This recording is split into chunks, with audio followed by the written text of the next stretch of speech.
Pirmas modulis, ketvirtas vaizdo įrašas, kas yra Ethereum. Mes nuolatos kalbėjom apie Bitcoiną ir šiandien noriu pakalbėti apie Ethereumą. Ethereumas yra numeris 2. Reiškia visoje kriptovaliutų rinkoje jis yra numeris 2. Bitcoinas dažnai yra prilyginamas su auksu kaip vertės vienetas. Jis yra labai mažai naudojamas tiesiog transakcijom, kaip atsiskaityti už paslaugas ir panašiai, nes tinklo kainos yra didelės ir labiau jis yra laikomas grinai kaip dėl investicinės grąžos. Žmonės, kai jie laiko, tikisi, kad jo vertė išaugs dėl limituoto kiekio. O Ethereumas, jis yra visiškai kitas dalykas. Irgi kriptovaliuta, irgi naudoja blokų grandinę. Šiuo metu Ethereumo skaičius yra nelimituotas. Nėra apsibrėžę, kiek jo bus. Dabar aišku, kiek yra paleista į kapitalą, į apskritai į rinką, bet kiek jo bus galutinai nėra apibrėžta, tiesiog yra infinity ženkliukas. Ir Ethereumas yra prilyginamas kaip nafta. Mes turim du labai svarbius išteklius pasaulyje. Turim auksą, tai prilyginamas su Bitcoinu, ir mes turim naftą prilyginamas su Ethereumu, nes jis turi visą ekosistemą ir jis nėra naudojamas konkrečiai kaip pinigai.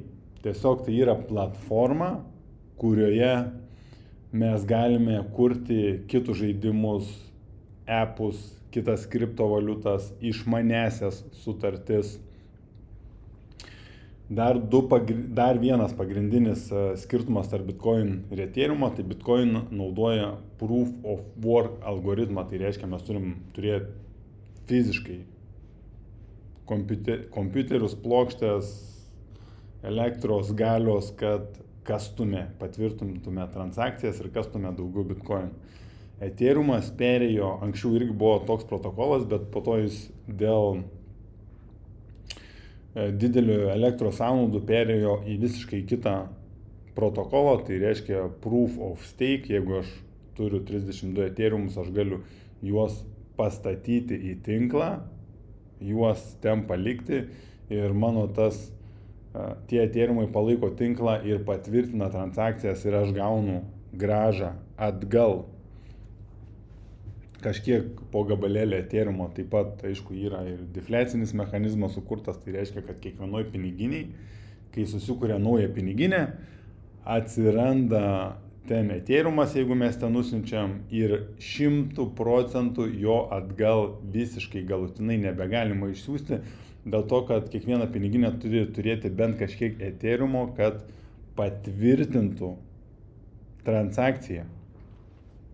Dėl to pilnai negalima išsiųsti, visada ten lieka 10, 20, 50 eurų, priklauso nuo Ethereumo vertės. Tai dabar pagalvokit, čia lygiai tas pats. Yra Bitcoinas ir bankai, finansinės institucijos, mokėjimų platformos, kurios turi patvirtinti mūsų transakcijas. Ethereumas, pagrindinis dalykas, dėl ko yra naudojamas, tai dėl išmaniųjų sutarčių. Kas yra išmanioji sutartis? Pavyzdys, mes einam CTB išsinuomoti, prieinam prie automobilio, automobilis automatiškai atsirakina. Be trečiojo asmens. Ką tai reiškia? Kad tai yra išmanioji sutartis, ji automatiškai suveikia. Pagal mūsų telefoną CTB atpažįsta, kad taip, tai tikrai esam mes ir mes turim rezervaciją ir mums galima atrakinti šitą automobilį. Tai vad lygiai tas pats. Dabar pagalvokit, kad mums reikalingi notarai, buhalteriai, teisininkai. Greitų metų to irgi nebereikės, nes bus integruojamos išmaniosios sutartis ir mums nebereikės tarpininkų. Viską bus įmanoma greičiau padaryti. Tai reiškia apsikeisti turtų ir taip toliau. Dar įsivaizduokit, kad Ethereumas yra platforma. Kaip, tarkim, Bitcoinas ir skaičiuotuvas, o Ethereumas kaip išmanusis telefonas, kur ten yra dar daug begalės galybės visokių appų.